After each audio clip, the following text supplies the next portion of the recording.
সম্প্রতি আমরা দেখেছি যে শ্রীলেখা মিত্রর বাড়ির সামনে একটা বিজেপির একটা কালো পতাকা নিয়ে বিক্ষোভ, তার বিরুদ্ধে এফআইআর, প্রধানমন্ত্রীর ছবি বিকৃত করা নিয়ে। তো সে বিষয়ে তুমি কি বলবে একজন শিল্পী হিসেবে? আমার যেটা মনে হয়, আমাদের প্রত্যেকের মানুষ হিসেবে মানুষের প্রতি একটা শ্রদ্ধা রাখা উচিত, প্রত্যেক মানুষের ওপর। সেখানে আজকে একজন প্রাইম মিনিস্টার, তিনি তো হাজার হলেও একটা জায়গায়, একটা পদে আছেন, একটা জায়গায় আছেন, সেখানে তাকে মানে ছোট করার কোনো রাইট আমাদের নেই। আমরা সবাই ভীষণ, আমাদের কিছু বলতে দিলে আমরা সবাই অনেক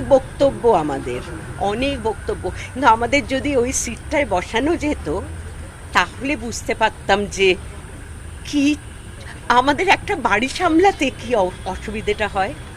বাড়িতে খুব কয়েকজনকে নিয়ে থাকতেই আমাদের এতজনের নানান মুনির নানান মত, আর সেখানে একটা দেশ চালানো, সেখানে বিদেশের সঙ্গে তাদের এটা আমরা না ভীষণ সহজ করে দিই সব জিনিসটা। এটা হচ্ছে না কেন, এটা হচ্ছে না কেন, এটা করছেন না কেন, এটা হচ্ছে না, এত দিকে যেন, একদিকে বন্যা হচ্ছে, একদিকে যুদ্ধ হচ্ছে, একদিকে এইরকম এই যে স্টুডেন্টসরা তারাই জেগে উঠেছে হঠাৎ।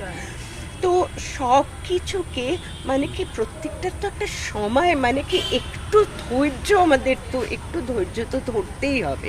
এবং সেইখানে আমার কথা হচ্ছে, আমরা যেন প্রত্যেকের ওপর শ্রদ্ধাটা রাখি। মানুষ যেন মানুষের ওপর